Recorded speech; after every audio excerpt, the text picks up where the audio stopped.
Father Sam, and thank you. Let's start with prayer. In the name of the Father, the Son, and the Holy Spirit, amen. Hail Mary, full of grace, the Lord is with thee. Blessed art thou among women, and blessed is the fruit of thy womb, Jesus. Holy Mary, Mother of God, pray for us sinners, now and at the hour of our death. Amen. Saint Joseph, pray for us. In the name of the Father, the Son, and the Holy Spirit. Amen. Well, again, thank you for coming tonight, this whole session on how to find your soulmate without losing your soul. I know in today's culture, it can get pretty darn discouraging, finding love, let alone even getting to see love. I kind of lucked out. I got to see it my grandparents. They were married for 67 years. They had 10 kids, and their names were Joseph and Mary. So it's like you can't beat that. And like the coolest thing about them, too, is that they would flirt with each other constantly. I just kind of grew up watching this. I remember I walked in the kitchen once, and my grandma's in there mixing something up. My grandpa walks in, and he's feeling like kind of frisky.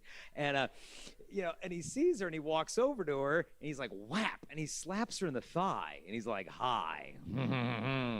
He says, my name is Joe. And she looks at him, and she's like, huh, I know. And I'm like, oh, they're like 100, and they're flirting. I love it. Now, she passed away several years ago, and I remember being at her funeral. I'm standing next to my grandpa, and the casket's right there, and he's kind of leaning over, and he just wants to get close to her just like one last time. And he's trying to lean, but he's got like hip and knee replacements, and he's kind of shaking, and he leans over, and he just gave her one kiss on the nose, and he said, bye, babe. And I saw that. I'm like, dude, that's it. Like, that's what I want. Like, I want a love that's stronger than death. But how on earth do you get there from here? When we live in a culture where more people hook up than even hold hands. And a lot of people almost give up hope. Like, Jason, don't even get our hopes up. I'm never going to find a guy like that. I'm just going to grow old, be alone, live in an apartment with 12 cats, and be miserable for the rest of my life. And it's easy to throw in the towel. Because, like, does that love even exist anymore?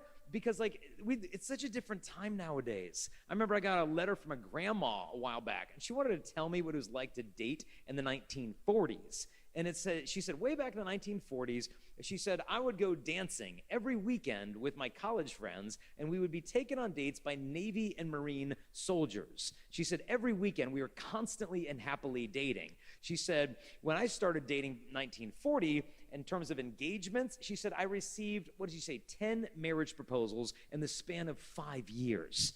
I mean, isn't that what it's like here in Broken Bay? Guys like throwing engagement rings. I'm just trying to get to work. Leave me alone. But that's how it was. And then she said, we all got married. Our marriages all lasted throughout our lifetimes.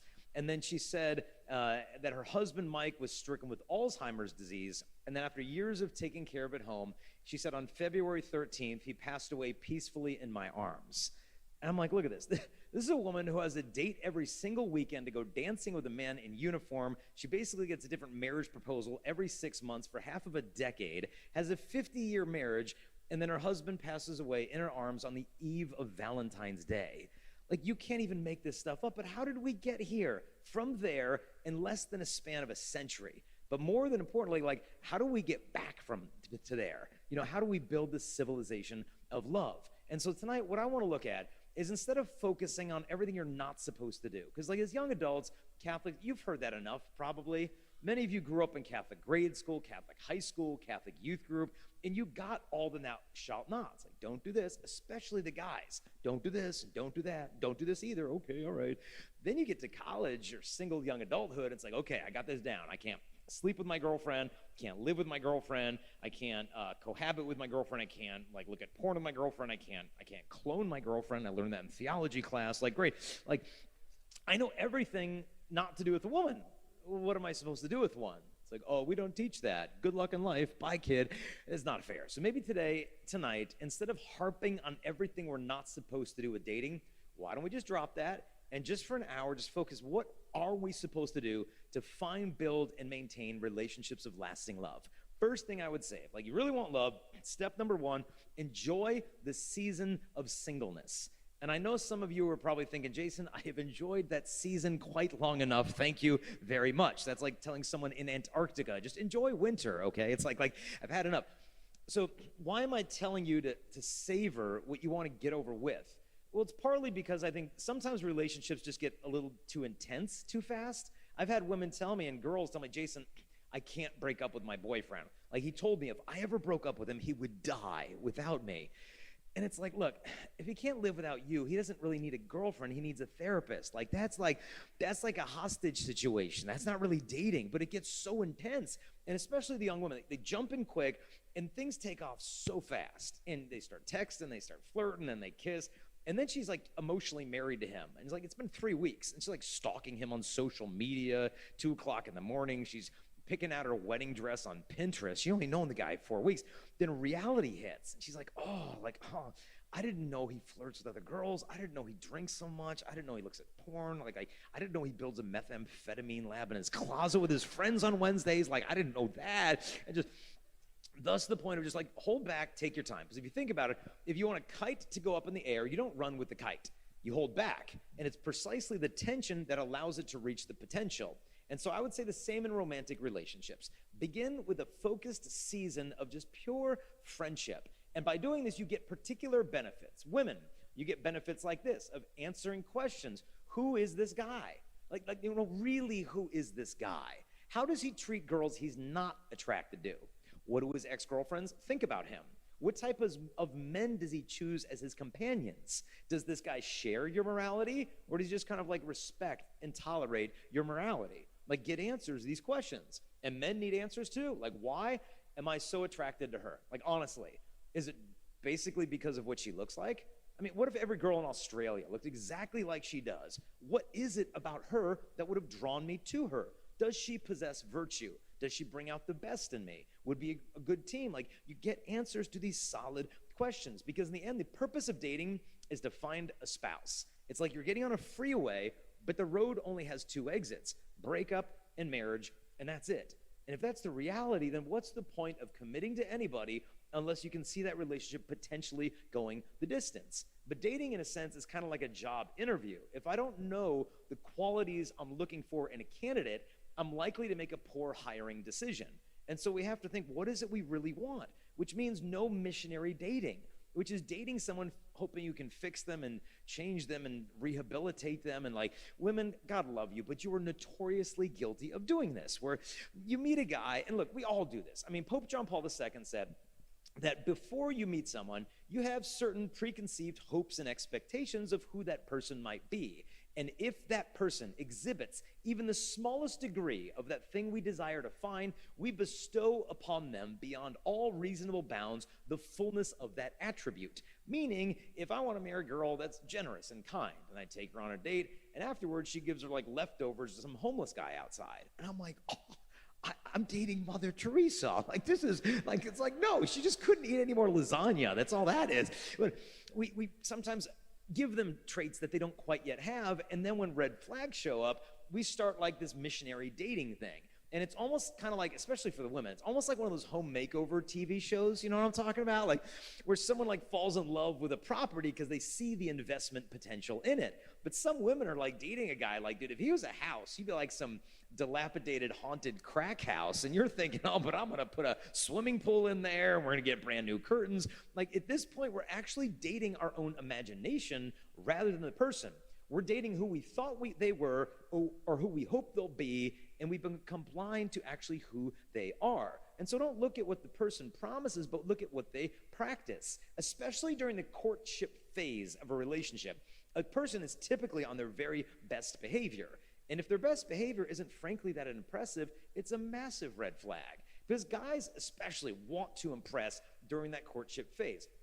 Perfect example. I saw a college guy, Pittsburgh, Pennsylvania, about 20-year-old guy, and he wanted to impress his girlfriend on their very first date, okay? So he did what any reasonable 20-year-old male would do. He took her at night up 3 stories to a building to the rooftop so he could show her how he could jump from the rooftop of one building across the alleyway to the rooftop of the adjacent building. Because look, any guy who knows women knows that what women really look for when it comes to mate selection is parkour skills, okay?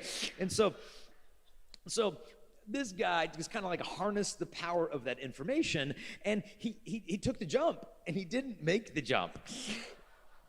He actually hit the other wall, slid down 3 stories, broke his ankle, and got stuck in the alleyway, which was cemented shut. They had to call emergency rescue crews. They had to break open the wall of the burrito restaurant to save the guy at 3 o'clock in the morning. The article didn't explain if there was a second date or not, but, I'm going to give that guy some points. I mean, yeah, he could use some refinement of the execution, but, I'm going to give him some points because he just wanted to impress. And the point of this is like, it should be impressive. And if the time of courtship is marked by bickering and jealousy and fighting and the flip-flopping in and out, it's just, look, the best indication of the future of a relationship is the past. And so don't put these rose-colored goggles on and think it's just going to get better if I just look the other way. And a lot of times you see more clearly if you're just focusing on the friendship. Now, during this initial phase, there's a couple of, I think, things we got to watch out for.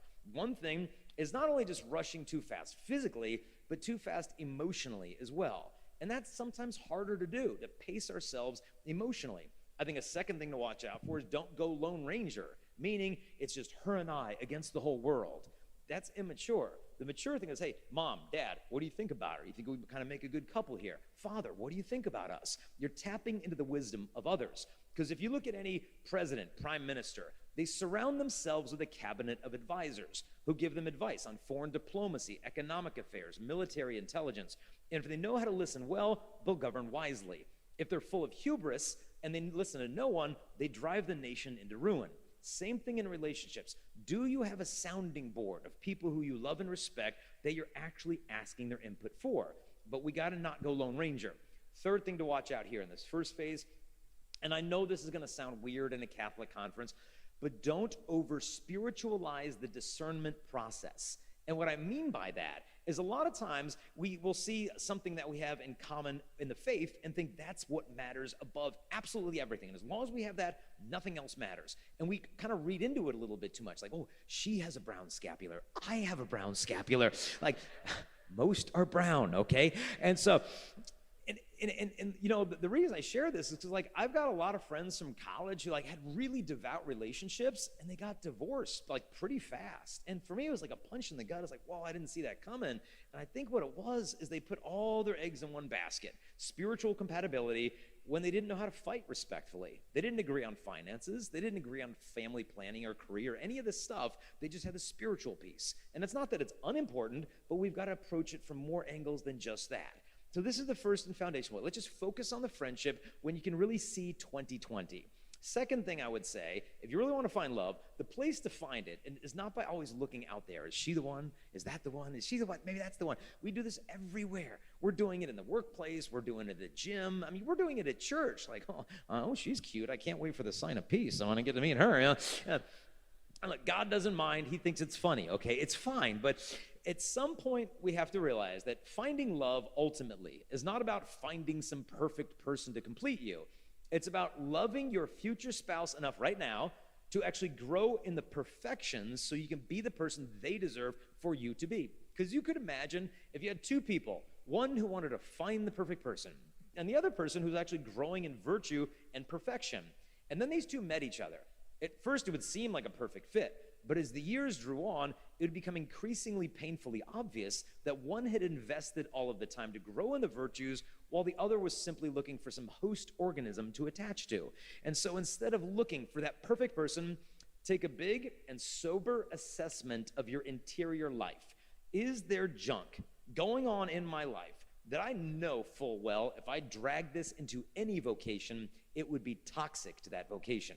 If so, deal with it now, because marriage is not a car wash. And it could be anything from addiction, a lack of ambition, excessive gaming. It could be pornography, not only for the girls, but also for the guys. This isn't just a guy problem. Many struggle in this area. And I grew up with pornography from the time I was like in early grade school. It was everywhere. My high school, one guy passed out porn from his locker to anyone who would vote for him as senior class vice president. He was like, vote for Travis, vote for Travis. Like, I don't know where he is today. He's probably in Congress by now. But, we had no idea the scar tissue that we were accumulating in our souls from looking at all that stuff.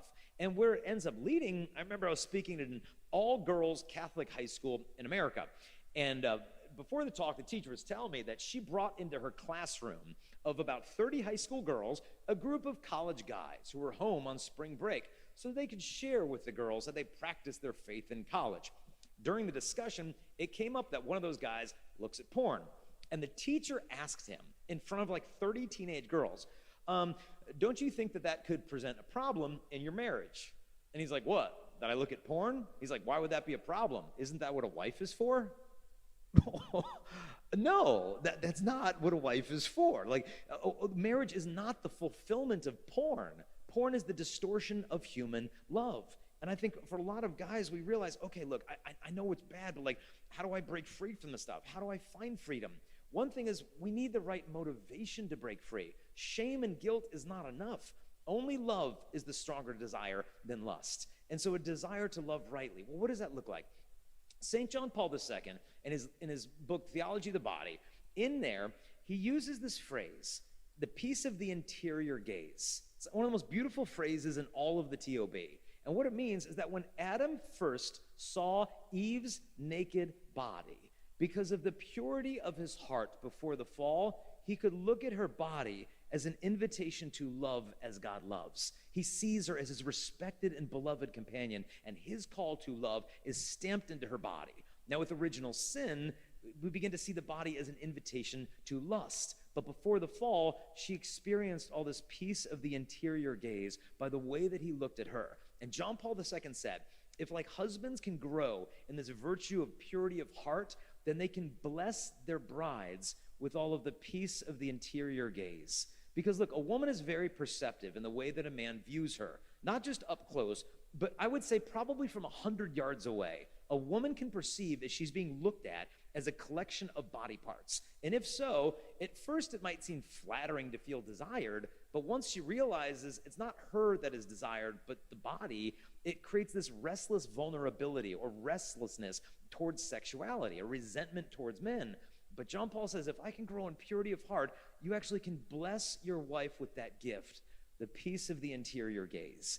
And I think when a woman hears this, it's like, oh, that's how I want to be looked at. But I think the men also something rise up, like, I want to give that to my wife. I want to be able to look at her with that purity of heart, but how do you do that when I've got like these porn goggles stuck on my head from looking at porn since I'm 12 years old? How do I fix this stuff? Well, I think one thing we need is a strategy, because we don't often have strategies with temptations. We're given pretty weak ones. Oh, if you see a beautiful woman, bounce your eyes. If you see a modest woman, bounce your eyes. Another modest woman, bounce. You're going to get whiplash from like 5 minutes of doing that. There's got to be a more substantial answer to the question of the human body than no. Because the answer to the body is yes. Must respond in love. Okay, so how do I do that? How do I respond in love? What is the strategy? Well, think of the importance of this. When I was a kid playing like Little League Baseball, I'm out in the outfield. There's no strategy. Like, I'm sitting out there like chewing on my glove and thinking about dinosaurs and stuff. And then someone hits you the ball and you're like, oh, you just pick it up and like, okay, who's screaming at me? Okay, that guy, you throw it that way. Now, by the time I got a lot further in baseball, I was playing college baseball. I remember a girl I was dating at the time said, don't you get bored in the outfield? I'm like, oh no. She's like, what do you mean? Like, that whole inning, nobody hit you the ball. And I'm like, well, there's so much going on in the game. Because look, we've got a left-handed batter, so I got to shift this way a little bit. We've got a runner on first base, but there's only one out. So if the ball comes to me in the air, I got to throw to second base. If the ball comes to the ground, I got to throw to third, so in case he's rounding second. All of this is in my mind before the pitch is thrown. Because if I wait until it's hit, it's way too late to decide. The strategy has to be formed beforehand. And so what's the strategy with temptation? Let's say you're in the gym, you see someone not dressed real modestly. Let's say you're at Mass, and you have some flashback in your imagination, like, dude, where did that even come from? What's the strategy to respond? Here's what I would propose, guys as well as girls. So let's say you're a guy, you get this temptation, you see a beautiful woman, whatever, okay, don't freak out. Oh, sex is bad. No. Don't lose your peace. Instead, go up.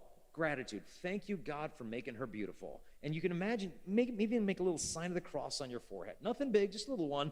The sign of the cross goes up first. Thank you, God, for making her beautiful. It's an act of gratitude. But then you don't stay up there, come down like the cross, and say, but God, I'm sorry for the times I've lusted after your daughters. Please give me a clean heart. But then don't stay down there in like guilt. Come back up like the cross does. Then it goes off to the side. You could look at her hand. Does she have a wedding ring? Pray for her and her husband. No wedding ring? Pray for her future vocation. By doing this, you're transforming temptation into intercession.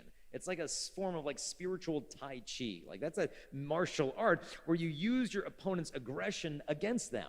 And so the temptation comes and you turn it into intercession. You respond with love instead of lust. But then you don't remain there on the idea of the woman. What is the beauty you ultimately crave? How come every time you see a beautiful woman, it's like you've never seen one before in life? They're so intensely unique in the beauty, it's because they're a fragment of the infinite, of the beauty we ache for, the Blessed Trinity. It's like if I had a diamond ring and I shine the light, you see it kind of sparkle all over the ceiling. Same thing with all of the beauty of creation of women on earth. They all point us back to the original beauty, which is the Trinity we ache for. And so you're stirred up with that desire for more beauty. What's the ultimate source? The Blessed Trinity. Turn to a little prayer of adoration of God. And so if you could even just remember a couple of these things, gratitude, contrition, intercession, adoration, we can transform that moment into prayer. One guy told me, he said, Jason, I heard you say that once, and it was a game changer. He said, I did that cross thing so much last summer. He said, by the end of summer, I started developing acne in the shape of a cross on my forehead. I'm like, dude, you're awesome, but maybe use the sign of your head instead moving forward for your complexion. But these little strategies I found to be helpful because, look, temptation's going to come, but I remember a priest telling me, he said, look, there's a difference between having a bird fly over your head and letting it make a nest in your hair, okay? Don't lose your peace. Temptations are going to come. Just because you're tempted doesn't mean you just sinned. A lot of guys give up on chastity totally because they think that sexual desire is lust. And as long as I'm having sexual desires, I must be forever displeasing to God. That's not how it works. I remember a bunch of young adult guys came to me once and like, Jason, we need some input for you. They said, we're in this thing called NET, National Evangelization Team. And we travel around the country doing retreats for high school kids. And we've got a van, and it's 4 guys and 4 girls. And we're all like college age. And he said, the problem we're having, he said, the 4 girls in our van, he said, they are gorgeous. They are holy. They are intelligent. They are funny. They are fun. And all of us are sexually attracted to them. I'm like, really? I'm like, okay, let me get this straight. You are enclosed in a small vehicle for months on end with 4 gorgeous, virtuous women, and you're sexually attracted to them? And they're like, yeah. I said, you should go to therapy for that. And they said, really? And I said, no, you shouldn't go to therapy for that. They were so wound up. They thought if they had any sexual urge, it's a displeasure to God. But John Paul II said the sexual urge is a gift from God. And so it's this fire that he's placed within us, and now we're given a choice. Do I choose love? Do I choose lust? Little strategies like this can help us along the way. And one way I think that we can help each other is with the virtue of modesty in this. And I know I put a little thing on Instagram this morning that there's so much resentment with modesty. A lot of the protest of me speaking was like, modesty is misogyny. And I'm like, wait, time out. I think women resent the message of modesty for 2 really, really good reasons. One reason is because you never hear the message of modesty directed to men, ever. When was the last homily you ever heard about male modesty? We don't. Why? Why not? It's because we all made the mistake of reducing modesty to clothing. And if modesty is only clothing, then most guys are like, well, I put pants on today, I'm modest. Like, I mean, I don't even know how to seduce a woman if I wanted to. Like, what would I wear? Like a cowboy hat or something like that? Like, you want fireman? I mean, look at guys, they're laughing at me. It's that helpless. And so we made this mistake of reducing it to clothing, when in reality, the immodesty of a guy's intentions could be far more immodest than any outfit she could put on. It's a male and female virtue. The second reason women resent the message of modesty is for thousands of years, the whole problem of lust has been blamed on the body of the woman. Well, you are the seductress. You're the occasion of sin. You we're wearing that outfit, kind of asking for it. That mentality has been prevalent for thousands and thousands of years. But if you think about it, what's the cause of robbery? The cause of robbery is not the presence of jewelry in the window of the store, but the presence of greed in the heart of the robber. Jewelry does not cause robbery. In the same respect, the body does not cause lust. Lust comes from the human heart. Now, we should not conclude from this, oh, good, well then, I can dress however I want. If a guy has a bad imagination, then that's his own problem. I'm going to challenge you on that. In fact, I know a girl that works at a university, and all the people come to her for their relationship questions and drama. And so this one guy came up there and said, Sarah, I need your input.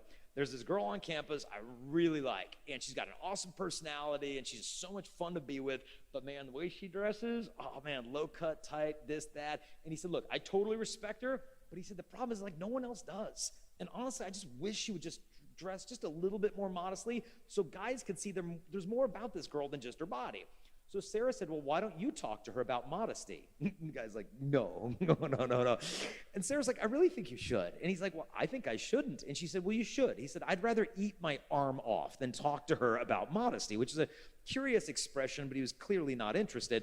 But she pushed him on it, and he did. And he talked to her about modesty, and it did not go well. And she said, if you guys can't control your imagination, then that's your own problem. Okay. About a week later, another girl comes up to Sarah, totally different girl. Sarah, I need your input. There's this guy I really like at work, and he's always flirting with me. And then we get back to the dorm, and he's like texting me till 2 o'clock in the morning. But then the next day when his friends are around, he acts like I'm invisible. And like 1 minute, it seems like we're almost dating. And the next minute, it's like he doesn't know who I am. And I don't know what's going on. Sarah said, why don't you ask him his intentions? And she's like, no, I don't want to be that girl that asks the guy his intentions. Sarah said, how long has this been going on? The girl said 6 months. Sarah's like, that is so long to sit around waiting for some flip-floppy, indecisive boy. Ask him his intentions. So she asked the guy his intentions. And he said, look, we're just friends. If you can't control your emotions, then that's your own problem. See what's going on here? The exact same thing. We love the feeling of being desired without caring for the responsibility of what we're asking for. And so whether it's modesty of intentions or outfits, it's something men as women we both need to look into.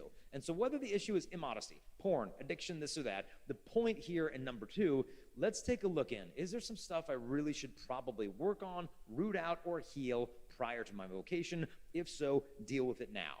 Point number 3, I would say, face your fears when it comes to relationships as a man and as a woman. So what's the fear of a man? He'll be like, well, I don't got no fear. I'm a man. I'm going to have fear. Yeah, you have fear? What we're afraid of is initiating a relationship because we might get rejected. We're afraid of giving ourselves because then we might lose ourselves. And we're afraid of committing because someone better might come along. And so we hold back. It's because we're kind of raised in a notion of a false idea of freedom. Well, you don't want a girlfriend, then you're tied down. You don't want a wife, it's like a ball and chain. You don't want kids, like game over. It's the inversion of the church's teachings on human freedom, that you only find yourself in the fullest giving of yourself. In fact, John Paul II was talking to college guys once in Poland when he was a bishop. And one of the things he said to them, he said this. He said, God, who is Father, who is Creator, has planted a reflection of his creative strength and power within man. And we men should sing hymns of praise to God the Father for this reflection of himself, not only in our souls, but also in our bodies. What he's saying here, stamped into the man's body, is not only his identity as a man, but his calling to be the initiator of life-giving love. It's stamped into his own body. The man should initiate. It's part of who he is. Best homily I ever heard. I was in college. Priest gets up in front of like 1,000 college students, and he said, ladies, raise your hand right now if a guy on our campus asked you out on a date this week.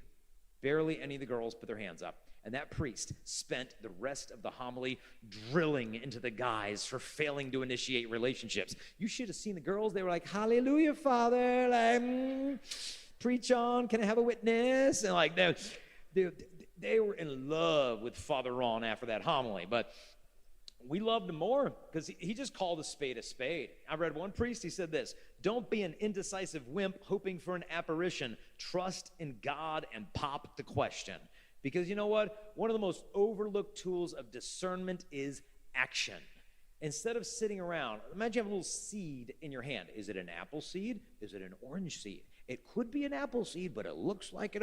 Put the stupid thing in the ground. See what happens, and you'll figure it out that way. Action instead of paralysis by analysis with this endless discernment where a decision is never made. And so initiate the relationship. I think a reason guys don't do a lot of initiating is, for one reason, guys thrive off of specifics. We don't do well with abstract concepts. Like, you'll know this when you get married. Like, my wife will speak to me in an abstract way. I have no clue what she's talking about. She'll say, like, honey, I could use a little more help around the house. And I'm like, house big. Yeah. She's like, dude, take out the trash. I'm like, okay, I can work with that. Just give me specifics. And so with guys, we get fed platitudes, like, be a gentleman. Like, it's just way too vague. Seriously, go ask a high school boy, what's it mean to be a gentleman? He'll be like, well, if there's a girl and a door, you open the door for the girl. Oh, good. What else? He'll be like, well, if there's another door, then that door also, okay, let's stretch this a little bit. So let's just get specific. Step number 1, I would say, don't flirt. Never flirt. Male or female, don't flirt. The reason I say that is because if you look at the definition of flirt, it says to pay romantic attention to another without serious intentions. I don't have a problem with the first part. I got a problem with the second. A lack of intentionality. So instead of being a flirty boy, first, discern. Is this the right girl? Is this the right time? If it is, then pursue her with sincerity and commit to her with clarity. Now, this is not a robotic formula. You don't go up to a woman, I have discerned, I should pursue you. It's like, Catholic stalker. Okay, no, thank you. So, but if you're getting a sense, maybe, then initiate. So how do you initiate? Well, first, how you do not initiate. You do not initiate over a text message to ask a woman on a date. You can't do that. And I remember I was writing a book for the guys called The Dating Blueprint, and I was writing a book on dating etiquette, and then I kind of quit because I'm like, dude, guys don't care what I think about dating. Guys want to know what girls think about dating. But here's the problem. Girls don't want to tell the guy what they want the guy to know because they want it to come from him and not from her. So I'm like, how do you get around that? So I just looked at our analytics of social media. We got more than 100,000 women following us on something like, okay, ladies, just spill the beans. Would you just tell me what you wish we knew about dating? How do you want to be asked out? How do you not want to be asked out? Where do you want to go on a date? How can a guy break up with you without ghosting you? Give me specifics. I'll put it in the book for the boys. Leave your comments below. And I posted it. And oh boy, the floodgates opened. Women submitted more than 30,000 words of feedback, but it was gold. And this is what they said. When it comes to texting, a woman said, I do not, in caps, want to be asked out over a text. It's cowardly. It's not sincere. The guy's trying to take the easy way out if he gets rejected. If anything, I'll probably decline the offer even if I do want to go out with the guy, only because he asked out over a text. Now, vice versa, if a guy were to ask me out in person and me not want to go out with him, I'd probably give it a shot just because he was confident and up for the challenge. Another woman said, let me just say, the easier it is to ask a lady out, the easier it is for the lady to say no. I had never thought about that before. How true it is. If it's an app, I like you, I don't like you. How easy is that to flip back and forth? But when it's broad daylight, face-to-face, you have to risk it. She's more likely to say yes. And the women want to see the risk. One woman said this. She said, I can't even imagine being with the guy who won't take any risk. Another woman said, look, we hold so much more respect for you men who do this. Ask in person, because though you knew there was the possibility of rejection, you thought we were worth it anyway. Do you realize the effect of this? It makes her feel more attractive because she's not stupid. She knows you're risking public rejection. But the very fact that you would risk that to have a shot at one date with her makes her feel more attractive, and it makes you look more attractive because even if you're nervous, it's showing you can overcome that with confidence. And so you ask out face to face. When you do ask her out, there's a very specific word you have to use if you're asking her on a date. The word is date, okay? If you don't say that word and you say, we should hang out, we should get together, like, she's like, what do you mean hang out? Like, are you going to take me on a romantic riverboat cruise? Or are we like sit in your basement and play Minecraft? Like, what do you mean hang out? Listen to what the girl said. We have plenty of girlfriends to hang out with. What we want is for you to take us to do something fun that allows us to get to know each other. Don't say, do you want to hang out? It's so confusing. I would just much rather a guy say, hey, I'd really like to get to know you better. Could I take you out on a date? Another woman said, look, being vague doesn't exactly make a girl go weak at the knees. Clarity. Now, if you do go on a date, there should be clear. Just because we're going on a date doesn't mean we're dating. Just as you clearly should go on a date, I think the next step is clearly when we are officially dating. Just like you should have a clear time of engagement, a clear time of marriage. So you're not sliding into these things, you're deciding into these things. And I would put the burden on the man to clarify these times. Instead of making her wonder, where are we? Are we in this gray zone? Where are these things moving? I find when you dump a responsibility on a guy, he tends to handle it pretty well. Whereas if it's kind of vague, like, is she going to say something? I'm going to say something. When you just call it out, I think the guy's like, okay, I get it. I got to initiate the clarity conversation. Now, when it comes also time to asking her out, obviously you cannot use an intermediary. You are not allowed to ask her friend, to ask her if she likes you. Like, grade 7 is over. Like, we just have to let that go and lose the intermediaries. Now, next point, give her advance notice, the women said. You can't want to come over? No, give her at least 3 days notice or whatever. And when you meet a girl maybe for the first time, do not ask for their social media, phone number, not social media. Because it's so tempting to want to get to know someone on their Instagram or whatever, and you feel like, wow, we haven't even been on a date, and I've already seen like pictures of her on her family vacation with her cousin in, Tasmania with her dog on the beach. Like, you haven't had 10 minutes to talk to her, and you've already seen all of this about her. Let her introduce herself to you instead of her social media profiles. So let's say she says yes to the date, okay? Next step would be to plan the date. Not to sit around, what do you want to do? I don't know. What do you want to do? I don't know. We can play Clash of Clans, Call of Duty. Like, I don't know. What do you want to do? Like, plan the date. The challenge is when you tell a guy to plan the date, a lot of times, plan the date, dinner and a movie. Like, no. Movies was the #1 place the women said they do not want to go on a first date. And the guy's like, why not? Dinner and a movie. It's like, dude, bring her to the movies, you take her home, you're like, I really enjoyed getting to know you better tonight. And she's like, dude, we just watched Kong beat up Godzilla for 3 hours. You think you know me better because of that? No, gotta take her a place where you talk and have some fun. Let's say you take her to a restaurant, pick her seat for her. Not because I'm telling you where to sit, but if it's a beautiful view, give her the view. If there is no view, you take the seat facing her on the wall so she knows during dinner your attention is on her, not on the rugby game, not on the cute little hostess walking by, and it makes her feel honored. These little specific things, easy to remember, and you can stick with them for life. One woman, in terms of where to go, this was my favorite input. Of all of the things the woman said, 30,000 words, this was my favorite. Where to go?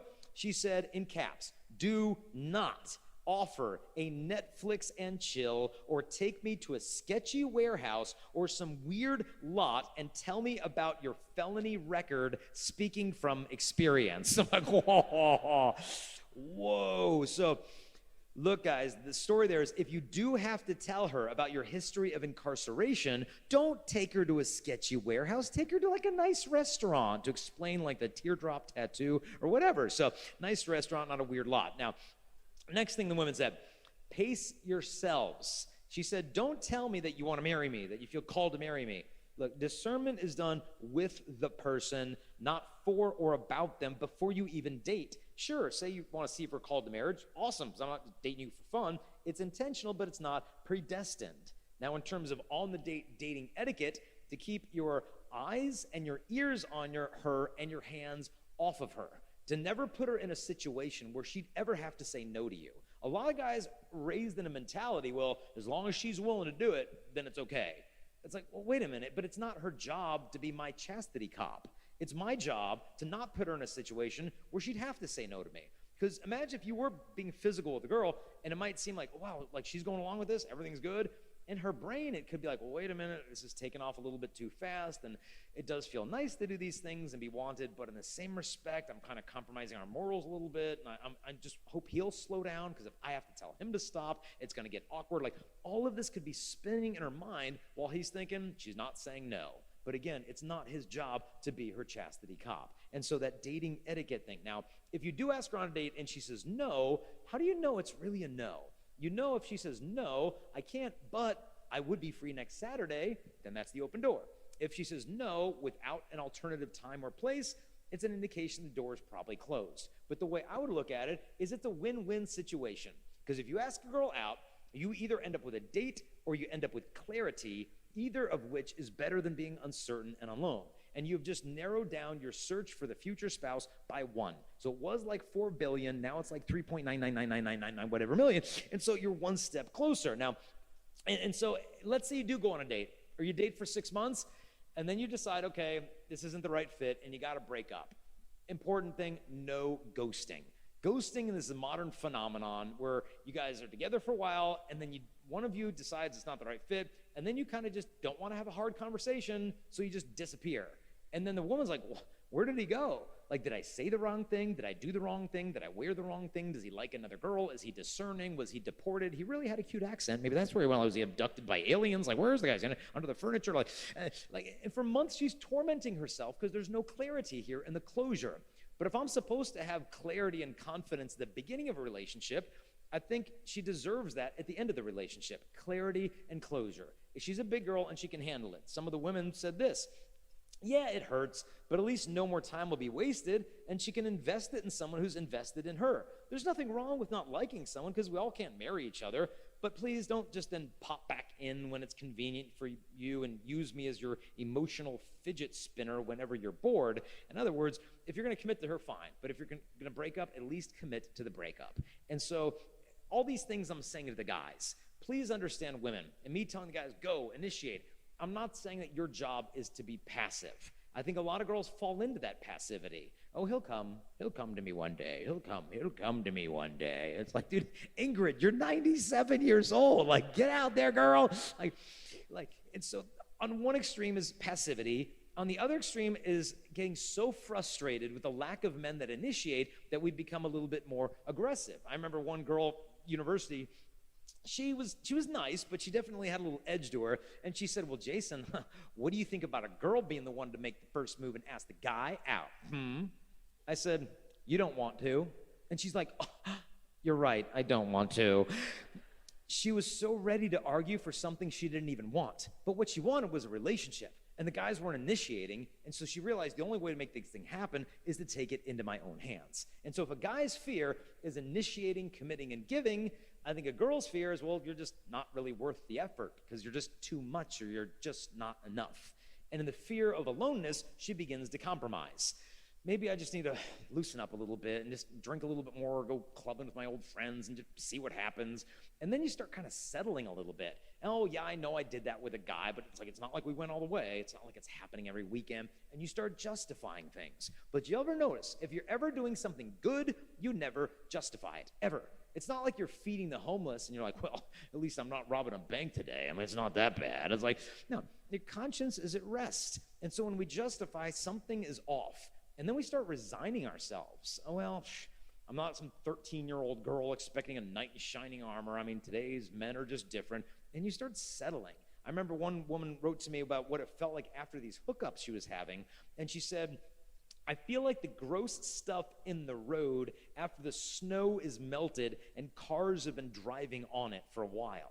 It's the way she described the state of her heart after these empty hookups. And it comes to the point of almost numbness, where women say, look, I can hook up. I'm not like emotionally devastated if a guy doesn't text me the next day. I'm sexually liberated. That's not liberation. That's numbness. That's a third-degree burn. This is not sexual freedom. Now, how do we undo all this? Because that type of a woman, I think, it's almost like she has no boundaries around the body, but she's got a fortress around her heart. And she's hiding behind her own nakedness. Like she's offering the men what they're least likely to reject, namely the physical, out of a fear that if she didn't give them that, they wouldn't want her for anything. But the problem with this approach is it always backfires. Because what you win a man with is what you keep him with, okay? If you win him with pleasure, you have to keep him with pleasure. But he can get pleasure anywhere, off the internet, off another girl. It's a repeatable asset. If you win him with your body, then you have to keep him with your body. But here's the problem, like every woman has a body. I can't even remember the last woman I met who did not have a body. Like, it's a repeatable thing. But if you win him with who you are as a human being, the relationship is far more likely to go the distance. But once we start going down that road, how do we undo all of this stuff? Like, oh, I've already lived that lifestyle. How am I going to find a good guy? I would just say, first pause and ask God, what is it I need right now? Maybe I need hope. Maybe I need healing. Be specific in what you need from God. Ask him for it. It's so important to be specific. In fact, I was over in New Zealand. There were some nuns over there that wanted to do a Christmas play. One of the nuns, really extravagant. She wanted everything real. Real hay, real donkey, real Jesus, real mayor, like everything authentic. And the sisters were like, okay, that sounds great and all. Where are we going to find a donkey? This is New Zealand. Like, we have bats and sheep. Like, where are we going to get a donkey? And she said, well, we will do a novena to St. Joseph because Joseph found a donkey for the Holy Family, so he'll find one for us. Well, that's logical. So they did a novena to St. Joseph. And the sister said, take out a piece of paper, draw a picture of a donkey, put it under your pillow, and then you'll feel the paper and you'll remember to pray for the donkey. You'll wake up in the morning, you'll feel the paper, you'll pray for the donkey. They did it for 9 days, and then like this weird guy just shows up at the convent with a donkey, and oh, praise God. And they look at the donkey. Donkey didn't have a tail, like nothing, like a flat rump like it had ever been there before. And they're like, well, we'll still aim him to the back of the manger, and nobody's going to notice or complain. And they went back into the rooms. And then the nun came out with one of her drawings, and she said, sisters, go get your drawings. And all the sisters went to their different rooms, pulled out their drawings, and I'm not making it up. Every single nun in the convent forgot to draw the tail upon the donkey. So, moral of the story is when you ask God for something, it helps to be specific, okay? And so, ask him for hope if you lost it. Ask him for healing if you need it. And in the meantime, don't enter a relationship looking for the love that only God can give to you. Because if you do, the relationship will become an idol. All idols are meant to be broken, and C.S. Lewis said all idols will break the hearts of their worshipers. And so what we need to do here, let's face our fears. And I hope you're seeing now, this is like big boy, big girl marriage preparation stuff. I've got to face my fears. I got to deal with my trauma. I got to heal some stuff. And then I'm getting ready for that relationship that God might have in store for me. And then when we get into that relationship, I would say guard the innocence of that relationship. Cherish the innocence of that relationship. As the saints have said, love chastity. It isn't just, well, how far can I go without mortal sin? And we have this mentality, well, you know, if it's a mortal sin, I don't want to do it. But if it's a venial sin, well, I don't want to miss it. It's like, well, no, this is the wrong attitude. We're retaining an affection for sin. And so what I would propose is this. When it comes to chastity, this is the virtue that frees us to love. Because if I can't say no to my sexual impulses, saying yes to them means nothing. It also frees us to know if we're authentically being loved. I was speaking at a public high school, and a girl came up dating this controlling guy, and he treated her like garbage. I said, sweetheart, you deserve a lot better than that. Just break up. She said, I can't just break up. I've given him my virginity, my reputation. I can't let go of everything. I said, look, I know it's hard. Tell him no more sex. Watch what happens. She said, okay. She took off her necklace and gave it to me. She said, he makes me wear this. He's so possessive. I said, okay, I'll throw it away for you. And she left. 5 minutes later, she came back, happy as can be. She's like, I dumped him. I said, well, that was quick. She said, yeah, I told him no more sex. He slammed his locker shut. He threw a book at me. He said, where's your necklace? She said, I gave it to the chastity guy. See what happens. She tested his love. Do you love me? Do you want me? Or do you only want the pleasure that you're getting from me? And this isn't just a religious concept. In America, I was walking through the airport, and I saw this Economist magazine. I don't normally pick it up. It's like a business journal. But it said on the cover, The Science of Sexual Abstinence. And I'm like, oh, you know, so I bought it, took it to the gate, sat down, and opened it. And it said, headline, Chastity before marriage may have its uses after all. Hey, who knew? And what happened is they studied more than 2,000 married couples and asked them, in your relationship, when did you start having sex, and how are things going today? And what they found is the couples who waited longest to begin having sex, in particular those who waited until they married each other, ended up in marriage having better communication, a more stable relationship, they were happier with it, and they had a better sex life than those who started earlier. And so this is not the catechism of the Catholic Church, but it's pointing us in this direction that this actually works. So we need to be careful not to justify our lust. I'm not 18 years old anymore. I'm not in high school. We've been together for 2 years now. We're going to get engaged before long. We can do this stuff. And it's almost backwards. We think that the closer we get to the sacrament, the less we're called to chastity and purity. It's not the case at all. We need to not justify our lust because we start playing God. Well, I know she's the one, so I can do these things. And I'll tell you the day it hit me that I was kind of living like God in this way of determining these things. I had this idea when I was a kid, like, I'm going to know when I find the one because I'm just going to feel it. And so I remember the day I saw this one, and I knew she was the one.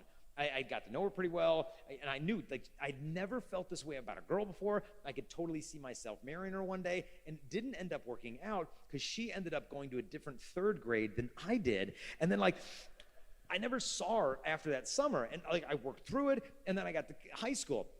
I met this girl, and dude, I knew, dude, she was the one. She like won these international beauty pageants. She went to mass every day, and I was like, oh, this is the one. And I took her to a couple dances, and then it didn't end up working out, and she married a friend of mine, and that's okay.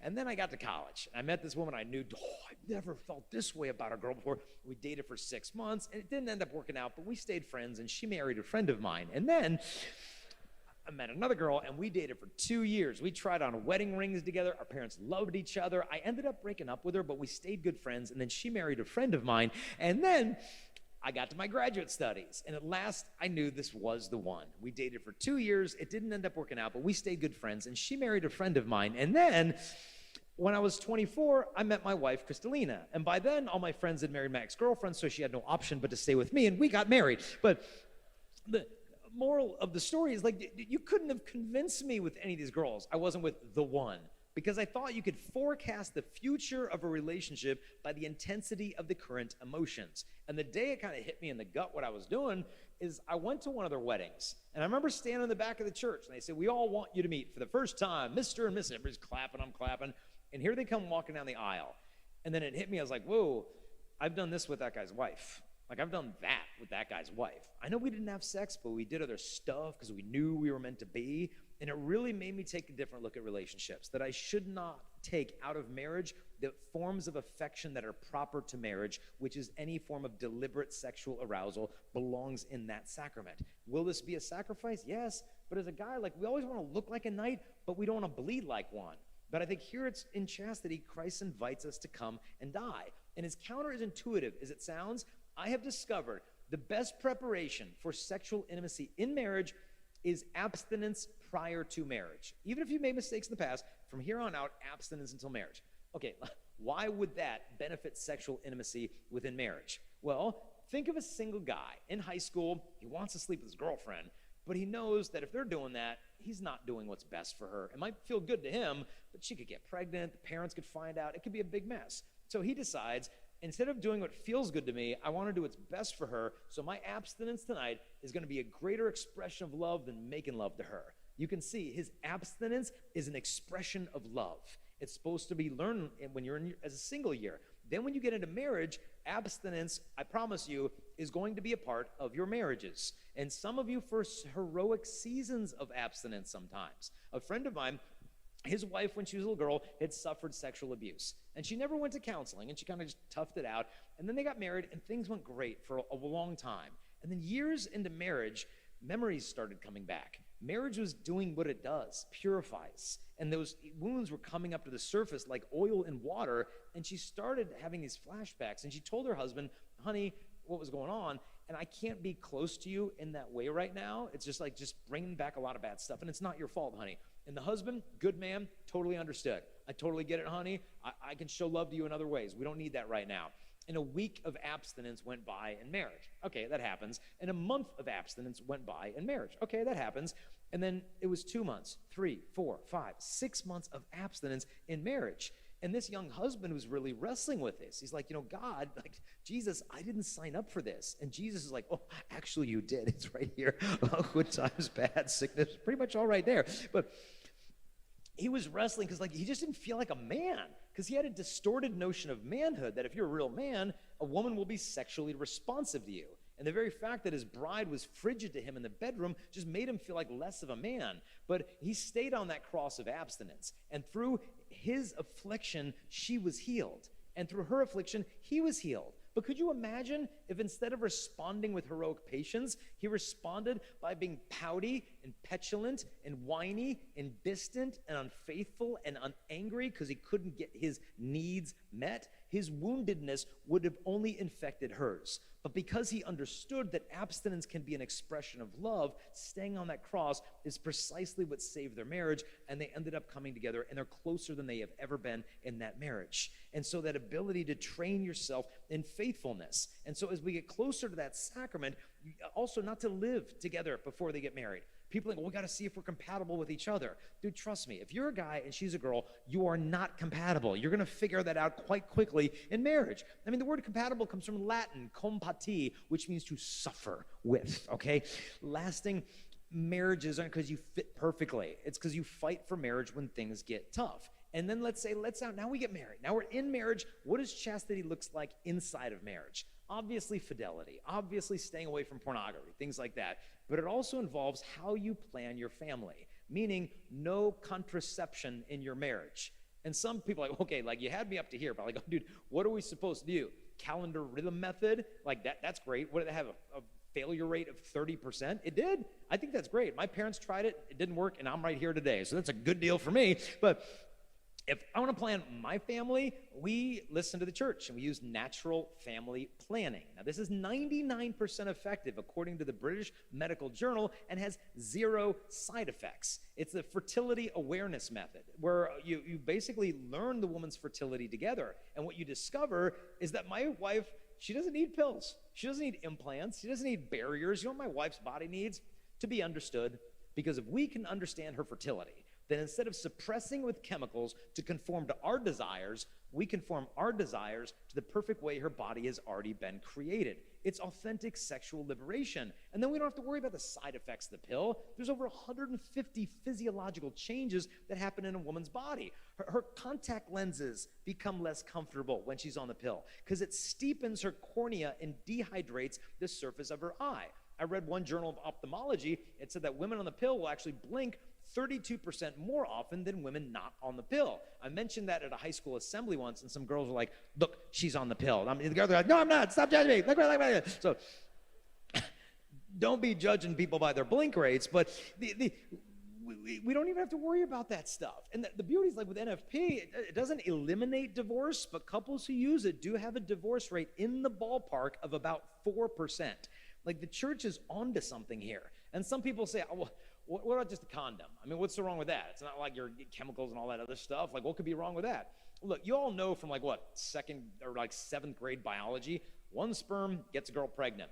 Okay, what happens to the other hundreds of millions that are introduced to a woman through a single act of intercourse? It used to be believed that if they didn't fertilize the ovum, they served no purpose. That's actually not the case. Within a man's seminal fluid are dozens of biological ingredients that absorb through the circulatory system of the woman's uterus. After intercourse, the woman's white blood cells will scour the surface of the cervix, bring the man's sperm proteins and DNA inside her body to her lymph nodes, where her immune system will learn to recognize the antigens on that male's semen. So if she later becomes pregnant by the same man and the baby implants to the uterine wall, the immune system will recognize the genetic type of baby, match it to the type of sperm that absorbed in her immune system, and it makes for an easier pregnancy. If she is deprived of this by means of a barrier method of contraception, diaphragm, cervical cap, condom, she's more than twice as likely to suffer preeclampsia during childbirth. I was reading this out of the Journal of the American Medical Association on an airplane, typing it into a book that I was writing. The woman on the airplane leans over to me and she's like, what are you writing about? I'm like, well, I said, this is an epidemiologic study of contraception and preeclampsia. And I started to explain it to her. I said, yeah, you can read that paragraph. And she said, this is amazing. She said, you know what? My husband and I, she said, I know I just met you, but I feel like I know you so well.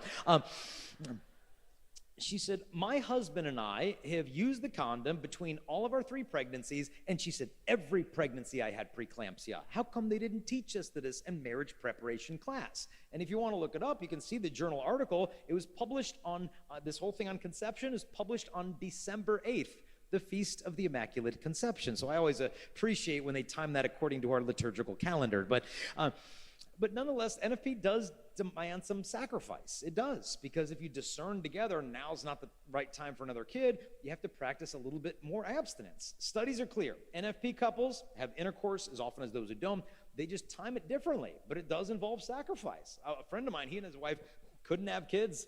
They go to a fertility doctor. The fertility doctor said, okay, I just need you and your wife to abstain for sex for 30 days so I can chart her fertility precisely. And my friend looked at the doctor. He's like, really? It's necessary, like 30 days of abstinence? The doctor's like, yeah, just 30 days of abstinence. My friend said, does it need to be 30 consecutive days of abstinence? The doctor's like, yes, 30 days of abstinence. Now, they were in a Catholic hospital. The nurse in attendance was a religious sister, a 70-year-old celibate woman. And when my friend gasped a month, the nun looked at him and she said, you'll be all right. And I realized, I'm going to pull through. And so from a husband's perspective, if I just know this is good for my wife's body, better than contraception, like I don't need philosophy. I don't need theology. Like if it's better for her body, then that's just what we do. Like this is not rocket science here. And the church teaches us these things and has for centuries. And so all of the things that I've unloaded on you in the last hour or so, it's a lot. Like how do we live this out on a day-to-day basis? One of the biggest things, you've got to find networks of friends and get plugged into communities like this. Because think, who was St. Francis Xavier's roommate in college? St. Ignatius of Loyola. Now that kind of helps, right? You might be thinking, well, my roommate's not getting canonized. I'll tell you that right now. You're probably right, but we always become like our friends. They're kind of like elevators. They either take us up or take us down. And stay connected not just to friends, but obviously to your family, even in young adulthood. Call them more often than you think you do, but then stay connected to your family, the church, especially through the sacraments. Going to confession at least once a month. And some people are like, oh, I don't want to go to confession. And it could get awkward. I know it can, but it's totally worth it. I remember when I came back, I was in college, came back to our house off campus. My roommate's watching TV. I'm like, hey, Dario, you want to go to the gym with me? And I was like, no, I'm watching TV. I'm like, all right, man. I went upstairs and studied, came downstairs. I'm like, I'm going. You sure don't want to come with me? He's like, no, I'm watching TV. I came back from the gym like an hour and a half later, and he's still watching TV. I'm like, Dario, man, you got to get up. You're being idle. Now, he was from Italy, and he didn't understand English real well. And he's like, oh, the TV is my idol, because he's watching World Cup. That's like a religious experience for Italians. And he's like, oh, like TV, my idol? And I'm like, no, not IDOLIDLE. You're just kind of sitting around a lot. And he kind of felt convicted, though, of the sin of idolatry. And so he went to confession, and he confessed that to a retired priest who was very old and hard of hearing, and he confessed the sin of idolatry, which actually sounds a lot like another sin, namely adultery, which is precisely what the priest thought he said. So he rolls in the, yo, Father, forgive me, I'm guilty of adultery. The priest said, oh, that's very serious. My friend said, no, it's not. Oh, yes, it is very serious. Father, it's just something to do. Oh, no, that's not just something to do. Don't you think you're overreacting? Sometimes friends come over too. Ah! People outside are like, I'm going to that priest instead for confession. And they never resolved the miscommunication. He ended up with getting this gigantic penance, but I don't care. It's like, it's worth it. I mean, always the best confessions are the most genuine ones. The more low we humble ourselves, the more God exalts us. I remember I went to confess to a priest when I was in college. I'd done some dumb stuff. And I roll in the, hey, Father, forgive me. And I just lay it out. And he's visiting from France. I'm like, sweet, never going to see him again. Bad attitude. It's where I was at. So I spilled the beans, and he says, okay, Jason, he says, for your penance, he says, I want you to tell Jesus that he has a problem. I'm like, what? He said, I want you to tell Jesus that he has a problem. I said, you want me to tell Jesus that he has a problem? And he's like, oui, yes, And I'm like, I don't understand. He said, well, look, do you belong to Jesus? I said, yes, I belong to Jesus. And he says, well, then Jesus has you. You are a big mess. You are a problem. If Jesus has you, Jesus has a problem. And that's your penance. I'm like, great, that's my penance. Go before the Blessed Sacrament, you have a problem. And that's it. I got to leave. But what a beautiful way to look at our sins. I mean, St. Francis de Sales says, have patience with the whole world, but just first of all, with yourself. And so go at least once a month to confession. Don't just go to confession. Have a great confession. Don't pull one of these, hey, Father, forgive me, I did this and this and this. What about that? Oh, we don't need to talk about that. It happened a while ago. It's kind of embarrassing. Just get rid of the stuff. I'll hang on to this one. Doesn't work like that. Some guy tried to do that to Padre Pio once. Yeah, good luck with that. St. Padre Pio could read your soul. Padre Pio looked at the man and said to him, you live near water, but you don't wash. In other words, don't just go to confession, have a great confession. And after that, stay close to the Blessed Sacrament. Now, if you can make sure you're going at least to Sunday Mass. If you're already going to Sunday Mass, if your schedule allows, try to go to daily Mass if you can. I think daily Mass is for people who have nothing better to do, because there is nothing better to do than the sacrifice of the Mass. There could be no higher priority. And look at the saints. I mean, John Paul II, man, this guy's my hero. You know when he came to visit America once? Before he shows up, the Vatican has a group of people that get everything ready for the Pope's visits. The priest in charge is Father Roberto Tucci, this Jesuit. He shows up at the bishop's residence in Baltimore, making sure all the stuff's in place for the Pope. Walking down the hallway, one of the doors opens to a chapel with the Blessed Sacrament. He turns to the priest there, the rector, Father Michael White. Hey, when the Holy Father comes, just please make sure this door is closed. We'd rather the Holy Father not know the Blessed Sacrament is in the residence. Father Michael White was like, why are you hiding Jesus from the Pope? And he said, look, we're in charge of the Holy Father's schedule. Every minute is organized. He's got 5 minutes with the vice president, 9 minutes with the orphans, 3 minutes with the seminarians. Everything is scheduled. So the problem we're having with John Paul is that whenever he finds the Blessed Sacrament, he insists on making a visit to our Lord. He gets lost in contemplative prayer for 45 minutes, and it ruined the entire schedule. He said, we're at the point with him now, we reroute the Pope Mobile away from Catholic churches. Because if you drive by one, he's like knocking on the glass, and he wants to go in and see Jesus, so we just drive him down the block, no harm, no foul. So he said, look, when the Holy Father comes, just close the door, because all of the doors in the hallway look the same. He'll pass right on by. We'll stay on schedule. 2 weeks later, the Holy Father arrives, and he's got his whole entourage in tow. He's got Monsignor Jevish, the secretary, Father Michael White, Father Tucci, and he's just walking down the hallway, and he walks, and he passes the door, and then he stops. And he turns around, looks at the door, looks at Father Tucci, shook his head, wagged his finger, opened the door, and went right into Jesus. Father Michael White was astonished. He said there's no way he could have known. All the doors look identical. And he said, and if you think it's a coincidence, he said, nuh-uh. He did the same thing the next day in the seminary. He knew where his Lord was. The question is not, is he really present? The question is, are we really present in that Mass? And so go often. Spend time as we're about to in Eucharistic adoration. Stay close to Our Lady. Get the resources that are out there. Parousia Media, check out the other booths. I mean, the resources Parousia's brought out there, they've got a handful of our stuff, and I'll just run through a couple of what they've got there. One that my wife did for women called Pure Womanhood. There's a co-ed one called Pure Love. My wife and I did this one for women, How to Find Your Soulmate Without Losing Your Soul. First chapter is like the top 10 guys to avoid. So it's like a manual on how to avoid losers. So that's one for the girls. Pure Manhood, Basic Intro to Chastity for the guys. The Dating Blueprint for the men. This is the one where we surveyed all the women on what they wanted us to know about dating. Forged is a 33-day game plan on breaking free from pornography once and for all, God willing. If You Really Loved Me, answers to the top 100 questions we get on dating. Newest book I did, Male, Female, Other, Catholic Guide to Understanding Gender. It's a deep dive into how to respond to all the questions about gender theory, gender dysphoria. Then Pure Faith, the prayer book. It's free on the iTunes store and app. Theology, the Body. And then a biography of my hero, St. John Paul II, that has all those kinds of stories like I told about the Holy Father. So all that stuff is there. But the most important thing I think we've got to give you tonight is just prayer. We've asked thousands upon thousands of people to be praying for you. Right before this talk, I just took a picture of all your empty seats. I put that on Instagram to 72,000 people. I put it up on Twitter to X over to 40,000. I'm like, hey, I got one more talk left. Please pray for them. And I check those comments. Hey, we're praying for you in Kenya. We're praying for you all in the Philippines. All these prayers are descending upon you. And so accept the grace that God is offering tonight. In adoration, listen closely to what he has to say. Because after hearing all this stuff, I get it. You might feel overwhelmed. They're just like, man, I wish I heard this stuff 5 years ago. Man, I'm in the neck deep in this mess or this addiction or that unhealthy relationship. And you wonder where God is in all the mess.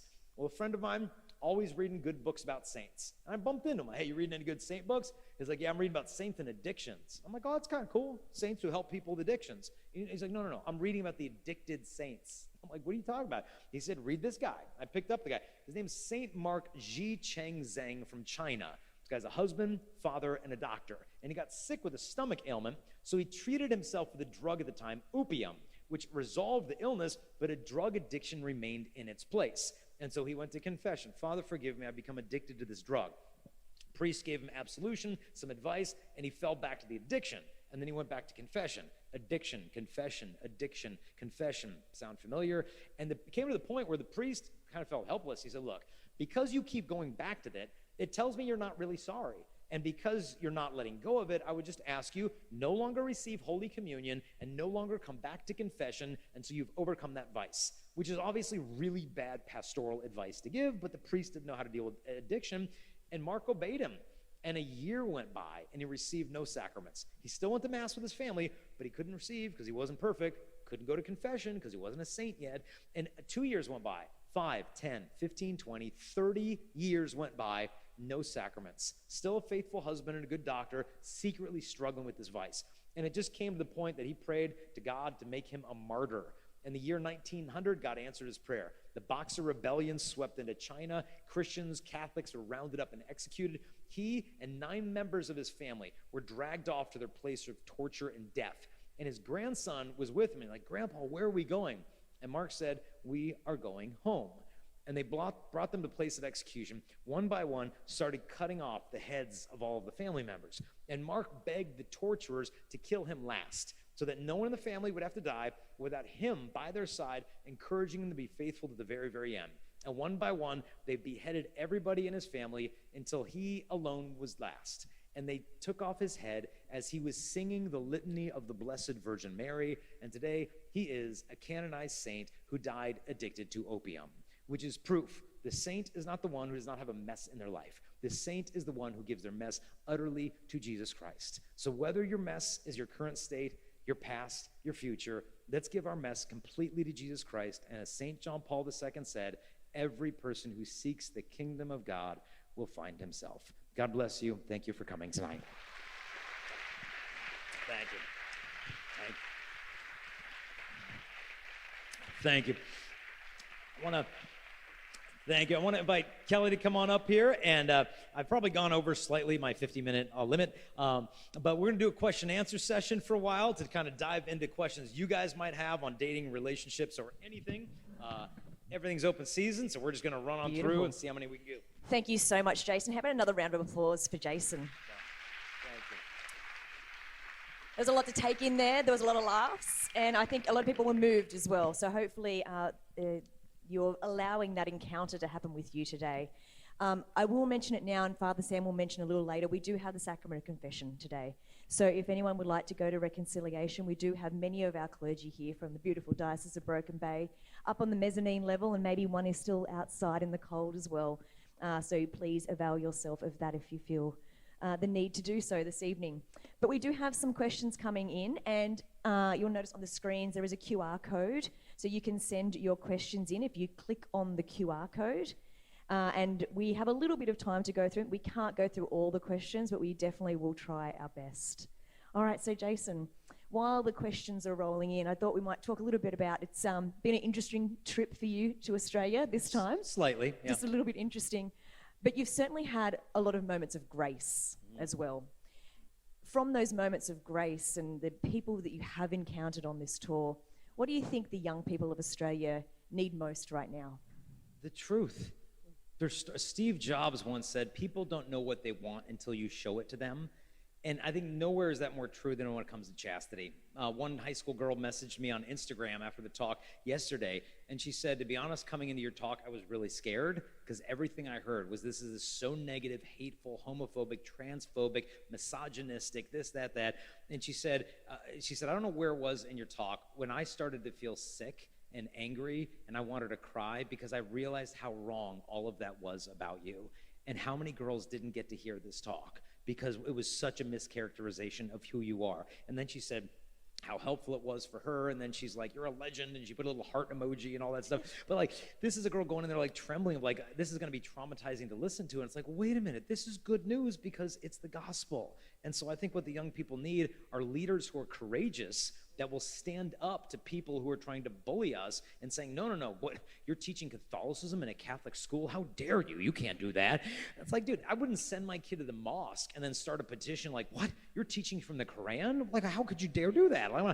But that's what's happening, you know. And I saw some of the parents saying, well, look, this should not be taught. The kids need to be taught a modern brand of Catholicism. I'm like, dude, I know Roman Catholicism, I know Maronite Catholics, I know the, Chaldean Catholics. I'm not sure if I know modern Catholics. Like, what is that thing? And so what the kids need is just the truth because they haven't got it. And if you just give it to them, I think they're going to respond in a heroic way. Yeah, beautiful. Thank you so much, Jason. It leads me to another question, actually. And you referred to it a couple of times, the power of social media and how our young people are engaging in it. And of course, we can't just turn off our phones. It's part of our world, and it's part of how we encounter people as well. What do you think then are some skill sets we need to engage in social media in healthy and dignified ways? One thing, and this is kind of a weird idea, but I found that it works, use social media, but not while you're lying down. Try that. Because you'll notice how much time you're wasting if you're standing up while using on social media. Whereas if you lie down and you just start like doom scrolling and all that stuff, like 45 minutes go by and you're like, oh, wow. And then I think like sometimes you look at these funny videos and then you're checking out this stuff and that stuff. And it's like, I wonder what would happen if I just spent that 45 minutes in prayer. where my spirit would be at after that time. And so, yeah, go ahead, use social media. I mean, some of the stuff you shouldn't use, obviously, and that goes without saying, but which ones you can use, just don't use it lying down. Don't, because what ends up happening is that routine becomes a habit. The habit becomes a ritual, and the ritual becomes like a devotional, but it's a false devotional. Instead of that, get the Hollow app. Get Divine Liturgy the Hours and do bedtime liturgy the hours. Let's do night prayer. I'm going to wake up and I'm not going to go boom right into messages and DMs and this and that. Because like at the beginning of your day, who gets to come in the doors first is the question. It's like if you got like some stores maybe in Australia at Christmas time, everybody's piling up outside the door for them just to open those and then we have what's called like a Black Friday. It's like this big shopping day after Thanksgiving and everybody pours through the doors. Like imagine that's the beginning of your day and all these thoughts are waiting right outside the door. Like who's going to get in first? What you basically say is like, okay, one gets in first, the Holy Spirit. That's it. God gets in first. Boom, boom. The door's open. As soon as that day starts, you're right into prayer. You open up that app, like I'll open up my app and I'll just read the gospel reading for the day. Just the first thing my eyes see every day is the gospel. And so that helps put everything in order. Same thing with bedtime. And these two become like the bookends of your day. And so instead of starting your day of just like what good or bad thing is happening today on social media or email, same thing at night, there's so much unnecessary anxiety that we sleep with when we go to bed having done those things. Sometimes it takes so much longer just to fall asleep because our brains are spinning around. And so that's a real basic thing. And then one thing I do as a husband is I kind of think of, I've got on my phone screen mirroring. So anytime I want, I could project my phone onto the living room TV and everybody can see what's on there. And like, oh, let's watch some fun videos of last summer when we went to this or that. I try to pretend like screen mirror is always on. So at any time of day, whether I'm in the family, I'm in my room, I'm 1,000 miles away on the other side of the earth, that my phone should be able to be mirrored on my living room screen as all my little kids run around the house. And if I can live like that, then I'm living with integrity. Because who I am in the dark, that's your character.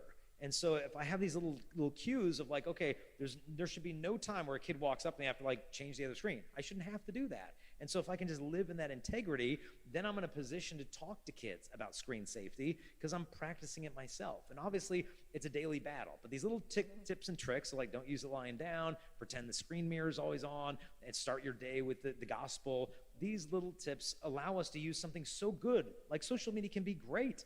I mean, I'm like, hey, pray for all these talks. And like I put a tweet out the other day, 82,000 people saw the tweet when I was asking for prayers the other day. And then I reached out to the Sisters of Life and they're like, boom, we just let every congregation of our order know, especially the suffering sisters, and they'll be praying for your talks out there. It's like, what a gift to have that in my pocket. And so just as good as it is, it can become evil. And so we've just got to be able to harness it. That's amazing. I know it's one of the terms that's being used a little bit, this concept of digital missionaries, and how we can actually transform the social media and the digital world to a place of evangelization, where we actually can encounter or bring Jesus to people in social media. So it's about changing our mindset, I suppose, isn't it? Oh, yeah, no. Father Sam's showing up on my phone. I'm like, who's this redheaded Australian guy over there? Like, but how beautiful. That would have been impossible 20 years ago. And now God's made it possible. So there's literally a digital continent that needs to be evangelized. And so we need to be sending missionaries that way by creating this kind of awesome content and just putting it out there. Yeah. And that forming of digital ministries is so important then. One of the things I probably would touch on then is we've got so many of these social media influencers who are really out there talking about transactional relationships. It's about, it's really that relationships is more about commodities and what you bring. What would you say about those kind of social media influencers who approach relationships in that kind of way? Yeah, you start to hear language like that's a high value man or like a high value woman. It's like, wait a minute, no, the homeless guy who's passed out and smells like alcohol and urine is a high value man because he's made in the image and likeness of God. And I'm going to value a man based on his income and whether he's a beta male or an alpha male and like red pill, like all this kind of language is like, wait, this is not Christian anthropology. You know, this is basically, I'm valuing you based on how many assets you can bring to the table for me. It's like this is a consumerist attitude towards the other person. And so I think we need to pull away from that type of attitude when it comes to looking at another human being, because it's not like what I can get out of that person to fulfill me and cover my needs.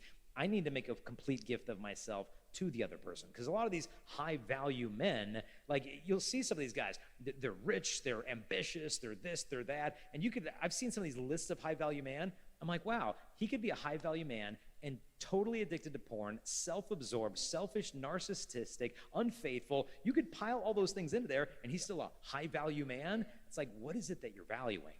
Yeah.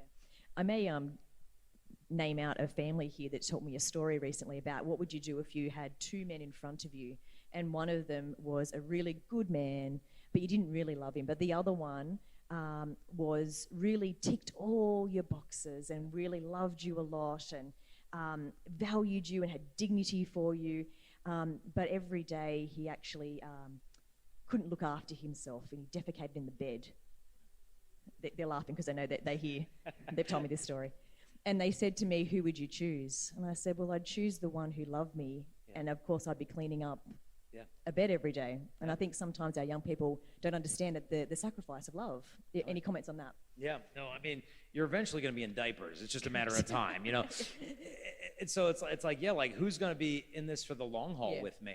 You know, that's what it all, because everything is going to go, you know, the looks, the age, the hearing, the memory, like everything is going to fade. And then what do you have left? Yeah. That's why I say marry your best friend. Yeah. Because you can have passion without friendship, but you can't have intimacy without friendship. Yeah. And so if you don't marry your best friend, like what do you really have when the kids are up and gone? And you don't have that. It's like, talk about loneliness. So that's why we have to prioritize Christian friendship as an essential component of Christian marriage. And there's false friendships and true friendships, and the saints say true friendships involves the mutual perfection of the other. The closer you get to them, the more you become yourself. False friendships have the opposite attribute. The closer you get to them, you're not really who you should be. Yeah, fair enough. All right, so one of the questions that's come in is, if you have committed a serious sin and gone to confession already, how do you deal with the shame that you still might be harboring within you? I remember one priest saying, God knows your sins, but he calls you by your name. The devil calls you by the devil knows your name, but he calls you by your sins. And so before you sin, the way that the Holy Spirit typically works is to convict you of sin, to warn you not to commit that sin.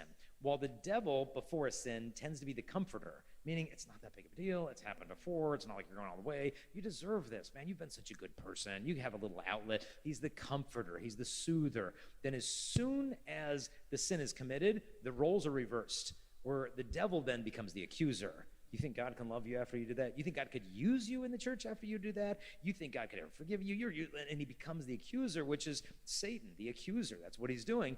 And then the Holy Spirit becomes the comforter, where he's trying to move in our hearts towards mercy and repentance. And so look at whose voice you're hearing before and after a sin, and then you can have a discernment of spirits. Is this the Holy Spirit? Is this the evil one? Before or after a sin? And after a sin, because guilt is good in the sense of like, okay, I did something bad. Shame is I'm bad because of what I did.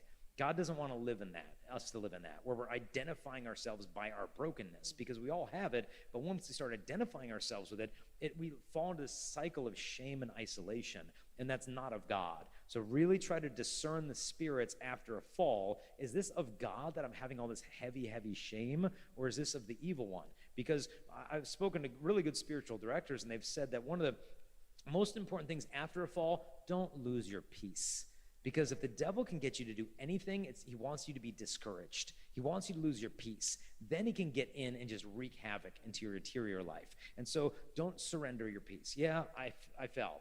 Wow, shocker. I'm a human being, you know, I'm a sinner. And to me, it's like growing in things like chastity isn't like getting stronger and stronger and stronger. If anything, it's coming to a greater awareness of how weak I actually am. And then you kind of just have to crawl into the Father's arms like, you carry me because I'm just a mess. That's progression in holiness. And so sometimes God lets you fumble in your sins because you still need that lesson of humility. Because once you learn that, that's the key to sanctity. Beautiful. All right, we're going to have time for one more question before we move into adoration. And of course, technology is now playing a friend of me. This question is around about if they've been in a relationship and they feel that they've been appreciated and they feel comfortable, but they believe they want something more physical. What should they do if they want to continue to see them if their partner is asking for something more physical? If their partner's asking for something more physical? Well, one, I think it's natural to desire physical intimacy. First, we've got to acknowledge, okay, that's a natural urge. But the question is this person wanting to take expressions of affection that are proper to marriage and pull those outside of the sacrament because they refuse to practice patience and purity. And it can be a real test of love. And so you need to discern, okay, is this a reasonable expression of affection? You know, am I so frigid around them and they just want to like hold my hand, put my arm around them and I'm freaking out? Or is it like, well, no, he wants to have these like hot, passionate makeout sessions, but then, okay, but we'll stop before sex. It's like, okay, wait a minute. You know, if we're not going to, you know, Melbourne, what are we doing on the train? Like why are we like going in this direction, but we know we can't actually get there? And what I've found in girls that I dated, especially in college, the more pure we were, the easier it was to be pure. The more we kind of sat on the fence and be like, we won't do that, but we'll still do this. It got really difficult to stay pure because you were teasing yourself with the desires that couldn't really be morally satisfied outside of marriage. And the way that God designed our sexual desires is to be all-consuming. It's almost like if I were to take you to a lake filled with gasoline and I just gave you a match and I said, okay, I just want you to light the first gallon of gasoline and I'm going to go stand over there, okay? So just this first gallon, don't light the whole thing. Like you just start it, and it's a forest fire, doesn't go out until it burns everything and there's nothing left. Yeah. God, in a sense, has consumed our sexual desires to be like that, that once we deliberately arouse sexual desires, it wants more. And it never gets to a point like, okay, I've had quite enough. Because it wants to reach fulfillment, because God is pointing it towards life and love. And so we've just got to be very careful with this gift. It's like a fire inside the fireplace, inside marriage, perfect spot for it. But then you bring the fire out into the living room, and it can quickly become quite destructive. And so I would challenge the person, like, yeah, I feel comfortable doing this, but to me, it's at that point, I don't know that we're really expressing love. It's a lot more passion that seems to belong in marriage. Let it test your love. Chastity is a real test of love. Because if this is a point of tension now, and they don't respect your boundaries now, what's going to happen to the boundaries inside of marriage? Because they might enter into marriage thinking, oh, good, now there's no more boundaries. But well, yes, there are. And do you respect that I might need some space, that I'm not available right now to you, and that I might not want to do that with you? If he doesn't respect me in dating, don't bet he's going to respect you in marriage. And instead, really make some time of prayer and think about Joseph and Mary. Really, that teenage couple. Go spend some meditation on that, contemplation on that. Imagine Joseph in love with Our Lady, because he would have been absolutely in love with her. How could he not be? She was Mary. And imagine the love. This is the most beautiful one that's ever existed. And what's beautiful to think of is like God took the most beautiful woman who has ever existed and wanted to guard her spotless virginity and purity. So who does he give to her to guard her innocence? A college-age guy. Yeah. And Joseph's love for Mary wasn't a threat to her purity. Joseph's love for her was the safeguard of their purity because of that incredible reverence he had towards her. So you just start thinking like, man, what would it have been like when he was like with her and like just helping her up on the donkey and then helping her down and then doing this, like really, because they got married, like he was probably 18, she was probably like 15 years old, but just to really think, man, he's in love with the most beautiful one on earth, he's a college-age guy. Imagine just the trembling reverence he would have had for the Immaculata. And now just spend some time in prayer on that. And then try to bring that into your relationship of like, wow, I don't know that I have that reverence for her, that I've fallen into this habit of just trying to get us to a date to a point where we're alone at night and it's 11 o'clock and we're on a couch and maybe things will happen. God, purify my intentions so I can have the reverence for her that you want me to have for her. St. Joseph, guardian of the virgin, terror of demons, give me that love. And so you're going into prayer because you will live as you pray. So that's what I suggest. What a wonderful way to wrap up our Q&A time. I might just ask all of our beautiful people here in the greater Broken Bay area to give another round of applause for you, Jason. Thank you.